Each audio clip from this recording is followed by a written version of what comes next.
Good morning student, welcome to Rankers IT PMT Academy YouTube channel. Student, my name is Rohit. Today's my chapter is class 12 mathematics 11.2 exercise of NCERT.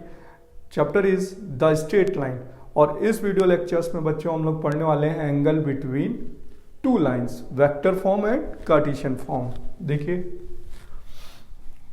First topic है angle between two lines. ठीक है, तो देखिए सबसे पहला है vector form.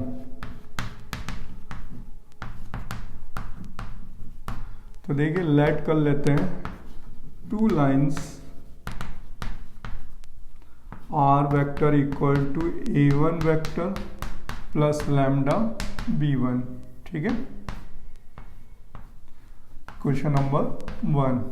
और दूसरी लाइन है a2 vector plus mu b2 vector. ठीक है, तो बेटा अगर आपको angle between two lines find करना है तो डायग्राम आप बना सकते हैं इस तरीके से. ये L1 है, ये L2 है. ठीक है, और ये एंगल है थीटा. इसके DRS है b1 वेक्टर और इसके DRS है b2 वेक्टर. फर्स्ट लाइन के DRS b1, सेकेंड लाइन के DRS b2. तो एंगल जो हमें फाइंड करना है वो DRS की हेल्प से निकालना होता है बेटा. पासेस पॉइंट का उसमें कोई रोल नहीं है. A1 और A2 का इसमें कोई हेल्प नहीं होगा, सिर्फ DRS के बीच में एंगल निकालेंगे क्योंकि लाइन के जो DRS हैं उनके बीच में एंगल फाइंड करना है. तो B1 और B2 तो आप जानते हैं बिकॉज वेक्टर इक्वेशन पर, बिकॉज आप फॉर्मूला वेक्टर में पढ़ चुके हैं. We have cos theta equal to a dot B upon mod A and mod B. तो इस फॉर्मूले को हम यूज करेंगे. ठीक है, जो वेक्टर में आपने पहले ही पढ़ा हुआ है चैप्टर नंबर 10 वेक्टर में. तो यहाँ पर हो जाएगा बेटा cos theta b1 and b2 के बीच में एंगल निकालना है. तो यहाँ हो जाएगा b1 vector dot b2 vector upon mod b1 mod b2. ठीक है, अब देखिए ये फॉर्मूला हो गया vector equation of vector form of lines angle between two lines. cos theta equal to b1 dot b2 upon mod b1 into mod b2. Where बेटा अब आप जानते हैं इफ थीटा अगर 90 हो जाता है, देखिए अगर थीटा 90 पुट कर देते हैं तो cos 90 क्या होगा 0. तो L1 और L2 क्या हो जाएंगे परपेंडिकुलर हो जाएंगे. तो cos 90 0 हो जाएगा. तो बेटा यहाँ पर ये 0 पुट कर देंगे तो क्या आ जाएगा b1 dot b2 equal to 0. तो this is a formula for perpendicular two lines. देखिए बहुत से क्वेश्चन होते हैं जिसमें थीटा फाइंड करना होता है, बट बहुत से क्वेश्चन ऐसे होते हैं क्वेश्चन में गिवन होता है लाइंस आर परपेंडिकुलर है, प्रूव दैट. तो b1 डॉट b2 क्या आ जाएगा 0. ठीक है, और इफ थीटा की वैल्यू 0 होगी तो देखिए अगर थीटा 0 कर दिया जाए तो b1 और b2 कोइंसाइड करेंगे. b1 और b2 क्या हो जाएंगे कोइंसाइड हो जाएंगे. तो cos 0 की वैल्यू 1 हो जाएगी. और बेटा इस केस में L1 जो होगी वो कोइंसाइड होगी L2 पर. ठीक है, तो उस केस में क्या हो जाएगा cos 0 1 हो गया. तो यहाँ पर वैल्यू आ जाएगी b1 dot b2 equal to mod b1 mod b2. ठीक है, तो this is a vector form. अब इस पे एक एग्जांपल बता रहे हैं आपको, फिर कार्टेशियन फॉर्म पे है फॉर्मूला. देखिए एग्जांपल है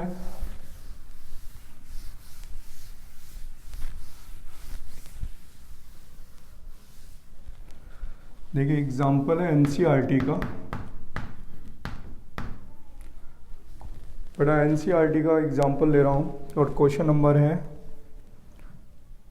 10 का फर्स्ट पार्ट. NCERT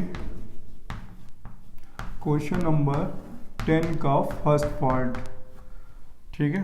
तो इसमें दिया हुआ है r vector equal to 2i minus का 5j प्लस का k plus lambda 3i plus 2j plus 6k, and second line is r vector 7i minus 6k plus का mu i plus 2j plus 2k, ठीक है बेटा। और लिखा हुआ है find the angle between them, ठीक है। तो देखिए सबसे पहले हम देख रहे हैं कि ये B1 है और ये B2 है। तो बेटा B1 की वैल्यू है 3i plus 2j plus 6k, तो मॉड B1 कितना हो जाएगा बेटा यहाँ पर अंडर रूट 3 का स्क्वायर 2 का स्क्वायर 6 का स्क्वायर, तो टोटल वैल्यू कितनी आ जाएगी 9 प्लस 4 प्लस 36, ठीक है 49 यानी 7, ठीक है। और इसी तरीके से B2 वेक्टर गिवन है i plus 2j plus 2k, तो मॉड B2 की वैल्यू आ जाएगी बेटा यहाँ से अंडर रूट 1 का स्क्वायर 2 का स्क्वायर 2 का स्क्वायर, यानी मॉड B2 आ जाएगा यहाँ से अंडर रूट 4 1 प्लस 4 9 यानी स्क्वायर रूट 3। अब क्या फाइंड करेंगे, B1 और B2 फाइंड हो गया, अब फाइंड करेंगे बेटा B1 डॉट B2, ठीक है। तो B1 डॉट B2 वैल्यू देखिए दोनों का डॉट प्रोडक्ट फाइंड करेंगे 3i plus 2j plus 6k dot i plus 2j plus 2k, तो बेटा यहाँ पर इसकी वैल्यू आएगी 3i डॉट i 1 हो जाएगा, अदर्स तो 0 हो जाते हैं, तो 3 1 3 हो गया 2 इंटू 2 प्लस 6 इंटू 2, तो टोटल वैल्यू हो जाएगी 3 प्लस 4 प्लस 12 यानी 15 4 19, तो B1 डॉट B2 की वैल्यू हो गई 19। अब फॉर्मूले पे वैल्यू पुट कर देते हैं cos theta equal to B1 dot B2 upon mod B1 mod B2, तो बेटा cos थीटा 19 अपॉन B1 की वैल्यू है 7 इंटू ऑफ 3, तो टोटल आंसर आ जाएगा theta equal to cos inverse 19 upon 21, ठीक है। तो this is a question number 10 first part है ऑफ NCERT का, जो वेक्टर फॉर्म पे गिवन है, ठीक है। अब इसी तरीके से बेटा इसे कार्टेशियन फॉर्म पे लिखते हैं, और कार्टेशियन पे फॉर्मूला कैसे लिखा जाएगा देखिए उसे।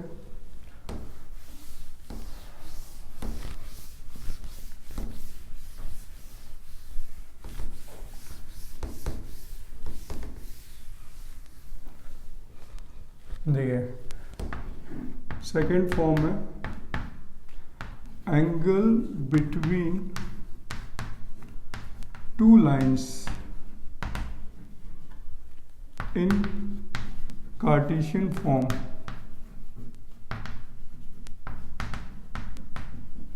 तो देखिए लेट कर लेते हैं टू लाइंस गिवन है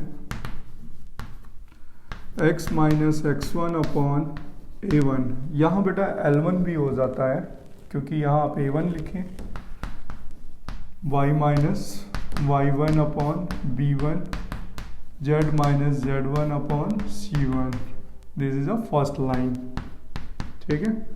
second line is x minus x2 upon a2 y minus y2 upon b2 z minus z1 upon c2 equal to mu.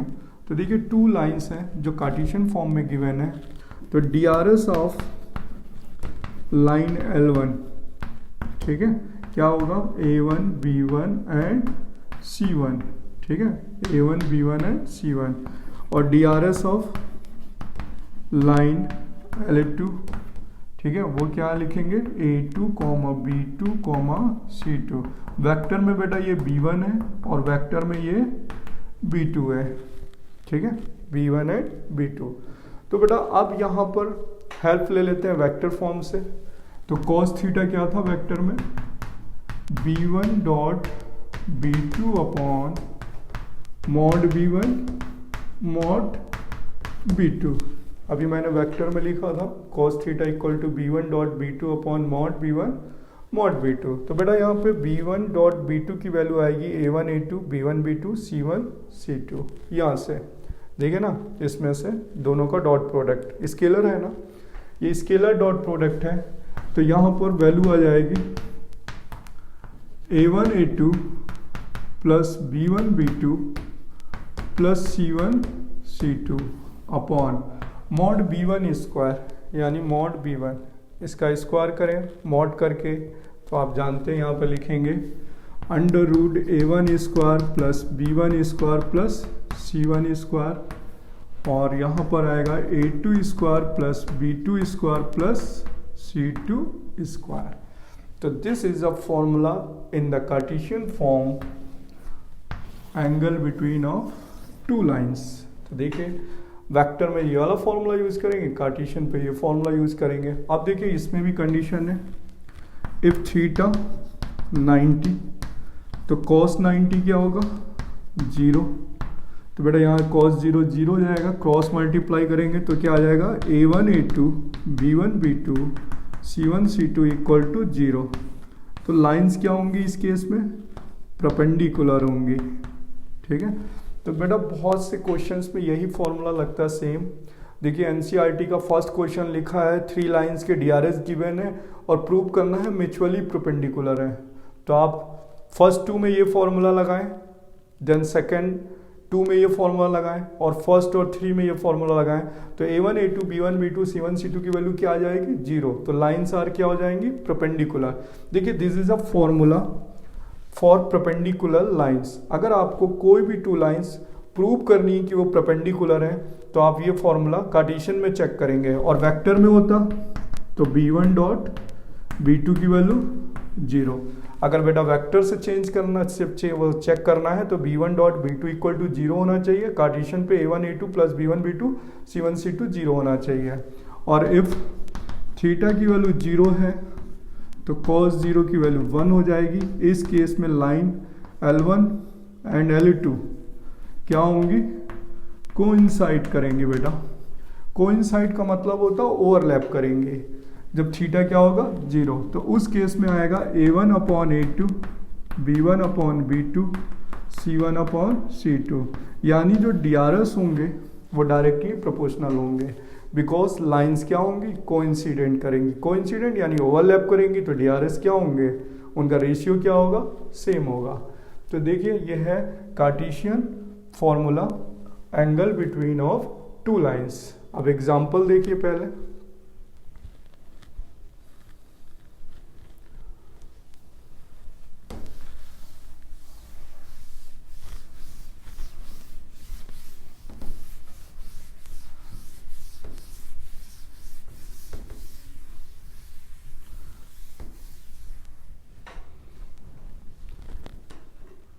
एक एग्जाम्पल है एनसीईआरटी का, क्वेश्चन नंबर 11।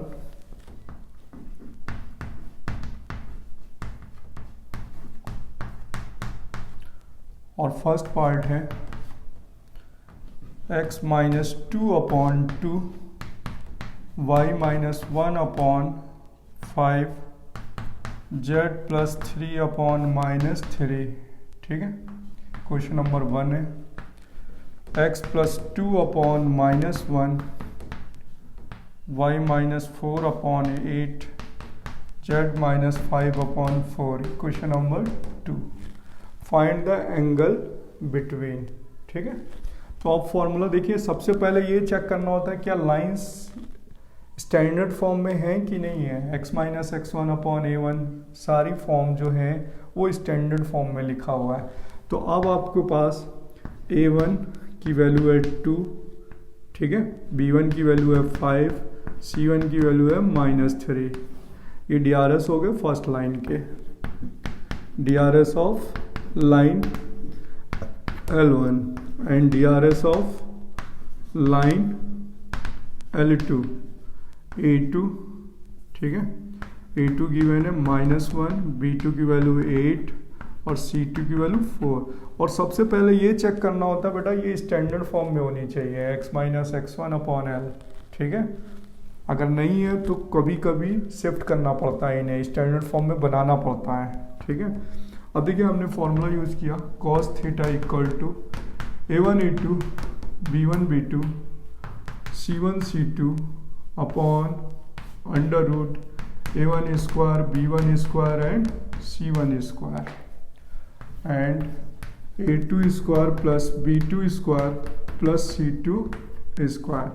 तो cos थीटा A1 A2 यानी बेटा 2 into -1 A1 A2 2 into -1 plus B1 B2 5 into 8 5 into 8 plus C1 C2 -3 into 4 upon magnitude 2 का square 5 का square plus -3 का square into -1 का स्क्वायर 8 का स्क्वायर 4 स्क्वायर। तो बेटा यहाँ आ जाएगा cos theta equal to -2 40 -12 upon under root 4 plus 25 plus 9, ठीक है। और यहाँ आ जाएगा 1 प्लस 64 प्लस 16, तो वैल्यू आ जाएगी 40 माइनस 14 यानी 14 हो गया 26 अपॉन और ये वैल्यू हो जाएगी रूट 38 और ये वैल्यू हो जाएगी यहाँ पे बेटा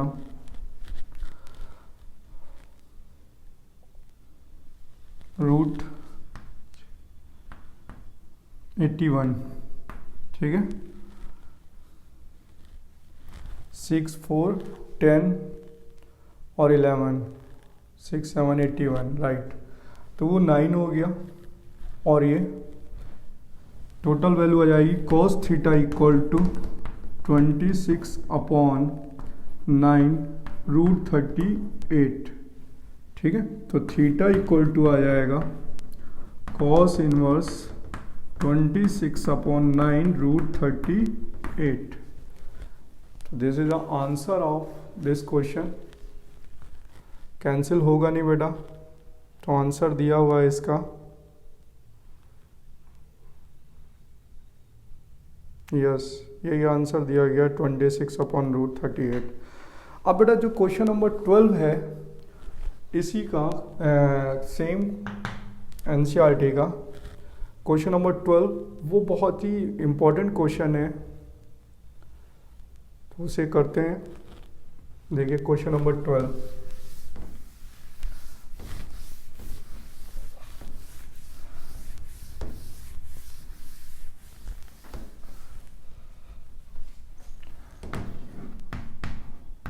देखिए एनसीईआरटी का क्वेश्चन नंबर जो 12 है इसमें लिखा हुआ है कि find the value of P, but equations जो है वो स्टैंडर्ड फॉर्म पे नहीं गिवन है। ठीक है, क्वेश्चन नंबर 12 में है find the value of p, find the value of p, ठीक है। The lines 1 minus x upon 1, sorry 3 है, 7y minus 14 upon 2p and z minus 3 upon 2, ठीक है, and 7 minus 7x upon 3p, y minus 5 upon 2, 6 minus z upon 5 are at right angle, यानी both lines are perpendicular given है, ठीक है। देखिए ये important question है, बस किसकी वजह से इंपॉर्टेंट है, ये जो लाइंस गिवन है वो स्टैंडर्ड फॉर्म पे नहीं है। तो बेटा सबसे पहले हम इन्हें स्टैंडर्ड फॉर्म पे लिखेंगे। लाइन L1 स्टैंडर्ड फॉर्म में कैसे लिखी जाएगी बेटा, x minus 1 upon minus 3, minus shift कर दीजिए, यहाँ पर 7 से डिवाइड कर दीजिए, तो y minus 2 upon 2p by 7, this is a standard form of line, और ये बिल्कुल सही है, करेक्ट। और बेटा लाइन LA2 क्या हो जाएगी, ठीक है, लाइन LA2 भी माइनस 7 से डिवाइड करिए, तो x minus 1 upon minus 3p upon 7, इसको माइनस 7 से डिवाइड कर दीजिए, y minus 5 upon 2, z minus 6 upon minus 5, ठीक है बेटा। तो this is a standard form, और गिवन है कि both lines are right angle intersect, तो यानी इनका थीटा जो है 90 डिग्री है। तो आप फॉर्मूला गिवन है कि थीटा जो है 90 डिग्री है, तो फॉर्मूला यूज कर लीजिए A1A2 plus B1B2 plus C1C2 की वैल्यू 0, ठीक है। तो A1A2 this is A1A2, B1B2, C1C2, तो A1 की वैल्यू माइनस 3 है और A2 की वैल्यू है माइनस का 3p बाई 7, ठीक है, प्लस 2p बाई 7, और ये 2 प्लस 2 और माइनस 5 इक्वल टू 0। तो बेटा यहाँ आ जाएगा 9p by 7, 4p by 7, minus 10 उधर ट्रांसफ़र करेंगे तो 10 हो जाएगा, ठीक है। और यहाँ देखिए कितना आ जाएगा, 3 3 जा 9 प्लस 4, ठीक है। तो टोटल कितना हो जाएगा बेटा, 7 इधर एलसीएम लेंगे, 13p इक्वल टू 70, तो p की वैल्यू हो जाएगी 70 बाई 13, ठीक है। देखिए शायद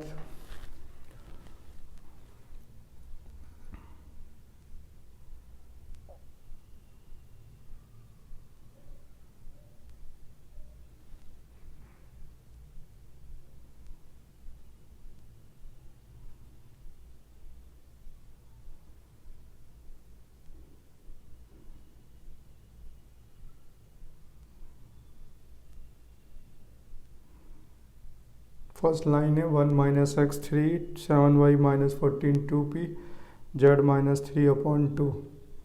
नेक्स्ट है 7 minus 7x upon 3p, right, y minus 5 upon 2, 6 minus z upon 5, clear. तो A1 A2 B1 B2 C1 C2, और बेटा यहाँ पर जो सेकेंड लाइन है y माइनस 5 अपॉन 2, ठीक है, राइट आंसर। अगर यहाँ पर 1 होगा तो आप आंसर में इफेक्ट पड़ेगा, बट आई डोंट नो। तो बेटा यही हमें गिवन है बुक्स में, किसी बुक्स में यहाँ पे 2 की जगह 1 भी लिखा हुआ है, तो आंसर में वहाँ 11 आ जाएगा, बट वर्किंग सेम रहेगी, ठीक है। अब देखिए एनसीईआरटी का जो क्वेश्चन नंबर फर्स्ट है वो इसी फॉर्मूले पर बेस्ड है कि प्रूव करना है कि लाइंस आर म्यूचुअली परपेंडिकुलर है। तो देखिए मैं इस टॉपिक में हूँ कि एंगल बिटवीन टू लाइंस, तो हम ये क्वेश्चन कर सकते हैं। तो एनसीईआरटी का जो फर्स्ट क्वेश्चन है उसमें लिखा हुआ है prove that lines are mutually perpendicular. तो बेटा म्यूचुअली परपेंडिकुलर का मीनिंग है कि फर्स्ट 2 का एंगल 0 है, 90 है सॉरी, और सेकंड 2 का भी आंसर 0 आना चाहिए, और लास्ट और फर्स्ट का भी आना चाहिए। देखिए जो क्वेश्चन नंबर फर्स्ट है एनसीईआरटी का, उसमें लिखा हुआ है 12 by 13 minus 3 by 13 minus 4 by 13, ये L1 है। दूसरा दिया हुआ है 4 बाई 13, 12 बाई 13 एंड 3/13, और बेटा है फिर 3/13 माइनस 4/13 एंड 12/13, ठीक है। और प्रूव करना है म्यूचुअली परपेंडिकुलर है, DRS ऑफ 3 लाइन्स हैं, ये DRS ऑफ 3 लाइन्स गिवन है, आर गिवन, और प्रूव करना है लाइन्स आर म्यूचुअली परपेंडिकुलर, ठीक है।